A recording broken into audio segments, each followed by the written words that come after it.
Salve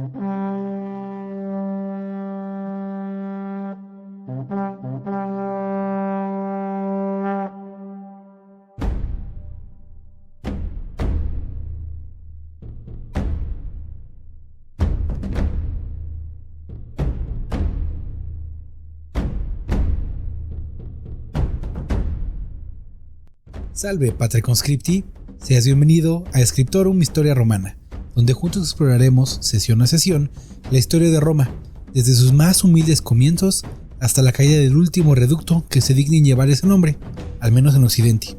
A lo largo de este podcast hablaremos de los eventos más importantes, así como de su interpretación en el devenir de los sucesos, para entender cómo es que crearon el imperio más estable y longevo de la antigüedad occidental y cómo es que influyen desde tiempos tan remotos a nuestra sociedad actual.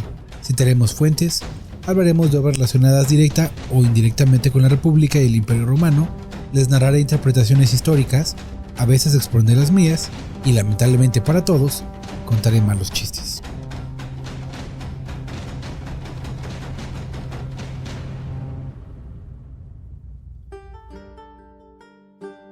Antes de comenzar, hablemos de los patrocinadores de este podcast.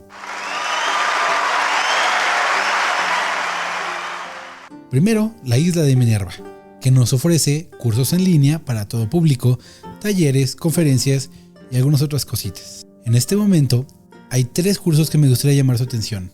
Primero, Introducción a la Historia y Mitología Nórdica, segundo módulo, que comienza el 9 de abril del 2022. También está Historia de Rusia, segundo módulo, de la Segunda Guerra Mundial a la actualidad, que comienza a finales del mes de abril, principios de mayo. Y por último, Arquitectura y Poder, Castillos, catedrales y palacios en la Europa medieval, que comienza el 13 de abril del 2022. Yo he hablado con los profesores de estos cursos y son grandes historiadores. Vayan a la página de internet de la isla de Minerva o al Facebook con el mismo nombre para encontrar más información. Vale mucho la pena. El siguiente patrocinador es el Corgiverse, el universo de podcast más peludito de la World Wide Web. Entre otros podcasts encontrarán El Club de los Pretenciosos, El Olifante de Roldán, El Manco Squad y El Papá de los Pollitos, Disonancia Cognitiva.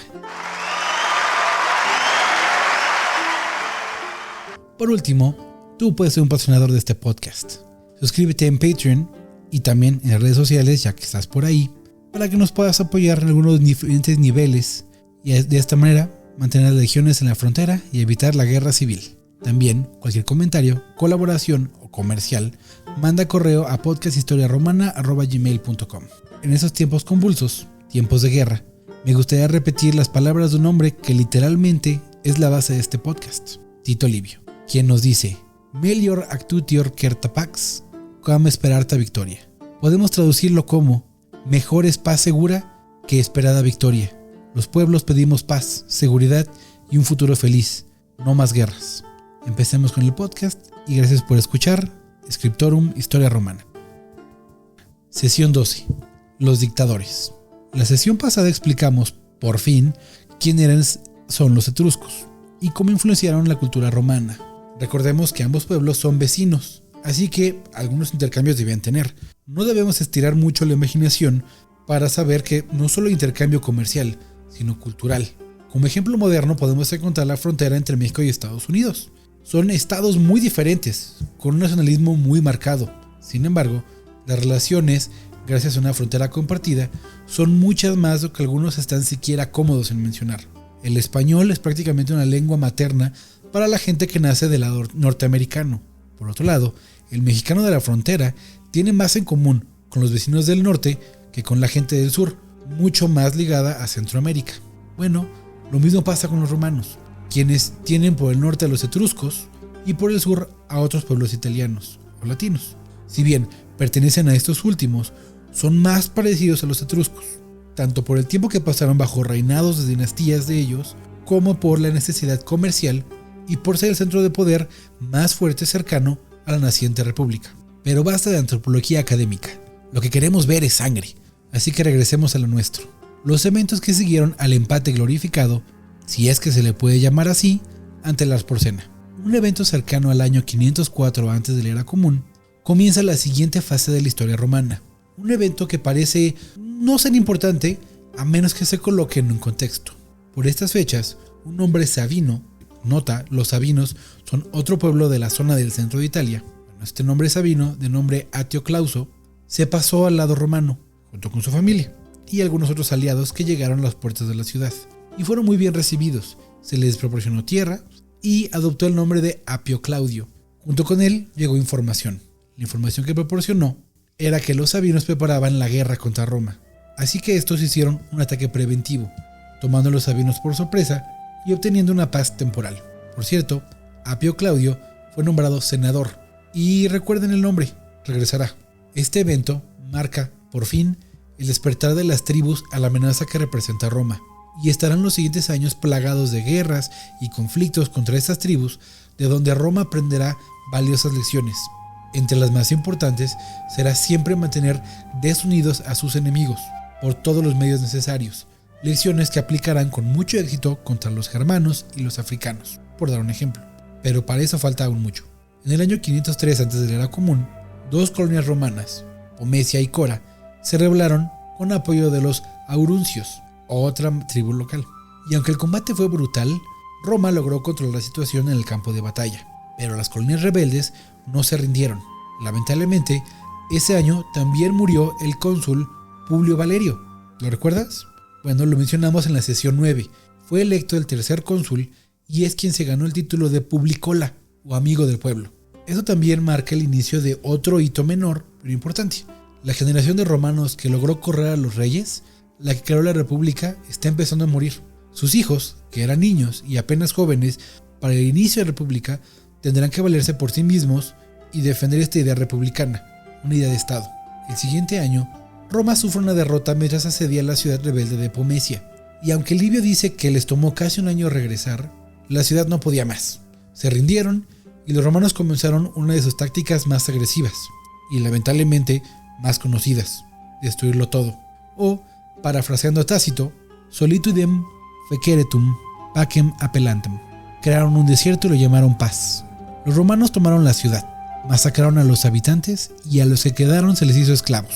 Los cónsules celebraron un triunfo, que no es más que otro ejemplo de prácticas heredadas de los etruscos. Hablamos de él un poco la sesión pasada, pero para hacer un resumen, se compone de un desfile en el cual las tropas reciben aclamaciones por parte de los conciudadanos. El general entra en un carruaje jalado por 4 caballos blancos. Detrás de él, las tropas pasean, recibieron victorias de la ciudad y muestran el botín ganado, ya sean bienes como oro, ganado, artículos, pero lo más importante es que se muestran a los líderes enemigos y los esclavos capturados. Era la máxima forma de denigración por el enemigo y por lo contrario de exaltación propia, especialmente para un general, ya que era uno de sus mayores logros, usualmente la culminación de una exitosa carrera. Regresemos al relato. Es el año 501 antes de la Era Común, cuando entendemos la importancia de los eventos que comenzaron con la llegada de Apio Claudio, ya que los romanos reciben noticias de un movimiento de importancia mayúscula para el devenir de la ciudad, la formación de la Liga Latina, no tan distinta de la que Tarquinio el Soberbio creó cuando era rey, pero con un objetivo claramente opuesto: hacer frente a la expansión romana. Los latinos por fin se dieron cuenta que el nuevo enemigo ya no eran los etruscos, sino Roma. 30 ciudades habían formado un pacto de defensa en contra de Roma, y, liderados por un tal Octavio Mamilio, poco faltaba para que se unieran en una campaña para acabar con los sueños de nuestros protagonistas. Entonces, el Senado romano, guiado por el miedo y la preocupación, tomó una decisión que cambiara el destino del mundo. No de forma inmediata, pero sí a futuro. Usar de forma contundente la oficina del dictador. Yo la llamo oficina porque es un cargo dado a una persona que debe haber sido antes cónsul para poder ser candidato. Y no es algo que uno puede tomar sin más. El dictador es, como se imaginan, una persona a la que se confía el mando absoluto del Estado, poder sobre la vida y la muerte, cuyas decisiones no pueden ser contrariadas ni debatidas. Era volver rey a un hombre. La diferencia con los cónsules es que durante el consulado, 2 personas detentan la posición, 2 personas comparten el poder y sirven como contrapeso entre sí. Además, el Senado tiene un mandato nominal sobre ellos, pero durante una dictadura no. La palabra del dictador es ley. En palabras de nuestro amigo Livio, cito, porque no había, como en el caso de los cónsules, en que cada uno de ellos tenía la misma autoridad que el otro, ninguna posibilidad de obtener la ayuda de uno contra el otro, ni había derecho de apelación alguno, ni en lo inmediato había seguridad más que en la obediencia estricta. Fin de la cita. No queda claro quién fue el primer dictador, pero nuestro amigo Tito Livio especula que fue un tal Tito Largio, y que su segundo al mando, llamado Magistrum Equitum, o jefe de caballería, fue Espurio Casio. No importan sus nombres, la posición es la que importa. El jefe de caballería, por cierto, era casi tan importante como el dictador. Su voz también se volvía ley, pero él respondía ante el dictador mismo y solo ante el dictador. Esta decisión fue tan temida que se reservaba para los momentos más críticos de la historia de Roma, y es, por ejemplo, cuando Julio César se nombra dictador a perpetuidad, lo que lo lleva a encontrarse con dagas en el Senado. Pero bueno, para eso faltan algunas sesiones. En este momento, el año 501 antes de la era común, parecía que Roma se terminaba. La Liga Latina ya tenía 30 nombres, y todos se enfrentaban a ella. Sin embargo, tomar medidas tan extremas envió una señal a los enemigos. Los romanos van en serio. Los primeros en notarlo fueron los sabinos, quienes ya habían comenzado las hostilidades 3 años atrás.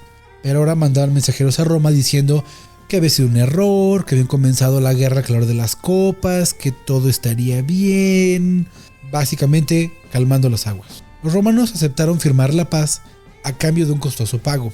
Cuando los sabinos se negaron, las hostilidades comenzaron de nuevo, aunque aparentemente no a gran escala, y la oficina del dictador no tuvo ocasión, en ese momento, de usar sus poderosos músculos propiamente, aunque no será definitivamente la última ocasión en la que se usaría este concepto.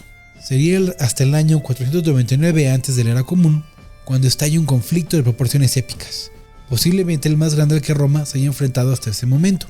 Este es el año en el que estalla la Guerra Latina. Aunque la amenaza traída por Las Porcena era grande, ya que incluía el regreso de la monarquía, jamás se enfrentaron a una extinción total, solo un regreso de los métodos monárquicos. La Guerra Latina sí que era una amenaza a la existencia de Roma, y además, ¿les dije que eran 30 ciudades? Bueno, eran 30 ciudades. Por suerte para Roma, la guerra comenzó bien para ellos, ya que las ciudades de Fidenas y Crustumeria fueron tomadas rápidamente. Una tercera ciudad, Praeneste, se pasó al bando romano y abandonó la liga. El año 498 es nombrado un nuevo dictador, un hombre de nombre Aulio Postumio, y su jefe de caballería era un tal Tito Ebucio, quienes formaron un gran ejército y avanzaron hasta llegar al lago Regilo, en Túsculo. Ahí acampaban los ejércitos de los túsculos, principales promotores de la Liga Latina, y su líder, Octavio Mamilio. Ellos esperaban refuerzos volscos. Los romanos deseaban enfrentarlos antes de que aumentaran sus números, y, como si no fuera poco, de entre las filas latinas destacaba un grupo de exiliados. Su líder no era nadie más que el viejo rey Tarquinio y su hijo. Ahora saben los romanos quién era el verdadero enemigo. Asustados por esta visión, cargaron contra los contrincantes y se inició un combate sangriento para ambos bandos. Las líneas estaban trabadas, nadie avanzaba. Lamentablemente para los romanos, el primer movimiento lo comenzó el mismo Tarquinio, quien logró atacar la posición de Postumio, y a pesar de ser un señor mayor, seguía siendo un viejo lobo de mar, y logró no solo ganar el combate, sino que hirió al dictador en un costado, aunque no lo acabó. Al otro lado de la línea, el romano, jefe de la caballería, cargó contra Octavio Mamilio, quien lo vio venir, y en un duelo digno, un choque de fuerzas comparables, ambos se hirieron mutuamente. Mientras que el romano fue atravesado en un brazo por la lanza, Octavio, a quien ya no le llamaré por su apellido porque soy mexicano y no quiero hacer uso de la comedia barata, Octavio vio su pecho atravesado por una lanza romana. Este enfrentamiento bien podía haber terminado la batalla, ya que los túsculos vacilaban al ver a su líder malherido, pero en ese momento entró en juego la última baza de la Liga Latina, los exiliados al mando de Tito Tarquinio, hijo primogénito de Tarquinio el Soberbio, el último rey de Roma. Estos hombres no solo combatían al modo romano, sino que estaban frescos y necesitaban la victoria para regresar a su ciudad. Pero un romano, Marco Valerio, hermano de Publicola, tomó las riendas del asunto y decidió enfrentar al joven Tarquinio, tanto como para acabar con la amenaza para Roma o para ganar honor para él y su familia. Se lanzó al galope, los flancos de su regio corcel brillando al sol, bajó su lanza, presto para un ataque glorioso, y fue rápidamente derribado, derrotado y asesinado por las tropas de los exiliados. Ahora era el turno de los romanos para flaquear. Se comenzaban a retirar, y es aquí donde la posición del dictador toma por primera vez un giro oscuro. El dictador romano dio la orden a sus guardias personales, llamados lictores, de asesinar a cualquier romano que se retirara del combate. Así es como los hombres, atrapados entre las fuerzas del dictador por un lado y los enemigos por el otro, no tuvieron más opción que reanudar la batalla. Una vez restablecido el orden, el dictador ordenó a su guardia que se sumara al ataque, sirviendo como una reserva. Entraron en combate y lograron la muerte del rey Túsculo, aunque en esta pelea murió también un antiguo cónsul romano. En un último intento desesperado por ganar la batalla, que se estaba volviendo ya un baño de sangre, el dictador romano ordenó a la caballería desmontar y combatir cuerpo a cuerpo junto con la infantería, quienes, aliviados por este refuerzo inesperado, redoblaron esfuerzos y con este movimiento lograron infundir miedo en los corazones de las tropas de la Liga Latina, logrando la victoria en la batalla del lago Regillum.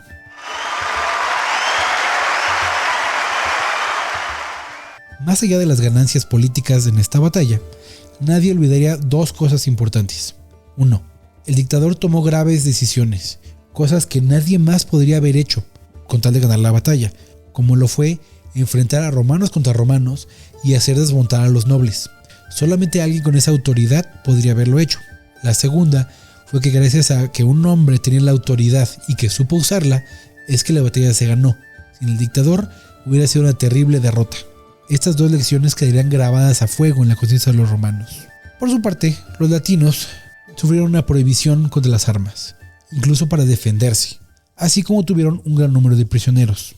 Livio dice que son 6.000 aproximadamente, ahora esclavos en Roma, pero vale la pena aclarar que no todos los miembros de la Liga Latina participaron en la batalla, y algunos, como los volscos, aún tienen cosas que decirnos. La siguiente sesión hablaremos de una Roma que emerge triunfante, el macho alfa, el espalda plateada de la zona, pero ser el mero bueno trae sus problemas, y algunos de ellos vienen de afuera, como es el caso de las invasiones volscas, sabinas y auruncas, todas ellas tribus poderosas del centro de Italia, y todas ellas peligrosas en mayor o menor medida, pero en realidad la mayor amenaza viene de dentro de la misma Roma, una situación económica y una realidad terrible que está llegando a su punto culminante. La próxima sesión hablaremos de las revueltas populares del año 494 a.C. de la Era Común y la primera gran escalada de resistencia popular al mandato de los patricios.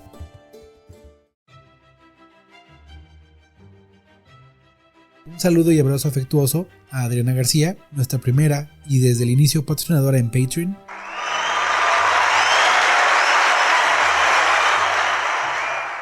Y gracias por acompañarme a una sesión más de Scriptorum Historia Romana. No olvides seguir las actualizaciones de este podcast en redes sociales, como Scriptorum Historia Romana en Facebook y Twitter.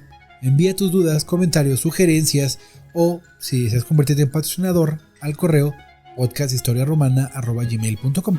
También puedes apoyar en Patreon bajo el mismo nombre, donde encontrarás diversos niveles de apoyo. Y claro, verás recompensada tu ayuda con bienes como copias del guión con referencias de apoyo bibliográfico, acceso a un segundo podcast donde podrás hacer las preguntas que quieras sobre este u otros temas históricos y yo las responderé. Y por último, una interacción en vivo donde podremos platicar de cosas romanas, a veces con invitados especiales y otras actividades como jugar en línea cosas relacionadas al Imperio Romano o alguna lectura comentada con autores romanos o de lo que se te antoje. Además, recibes descuentos en los cursos de los amigos y patrocinadores de este podcast, La Isla de Minerva. De nuevo, gracias por quedarte hasta el final y acompáñame en la siguiente sesión. Te deseo lo mejor para ti y la gente de tu domus y que los lares siempre te sean favorables.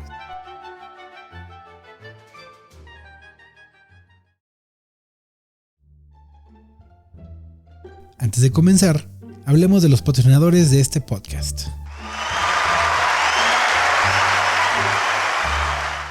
La Isla de Minerva, con cursos, talleres, conferencias. ¿Cursos?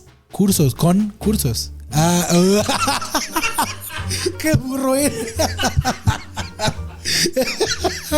Ok, no lo había visto. Con espacio, cursos.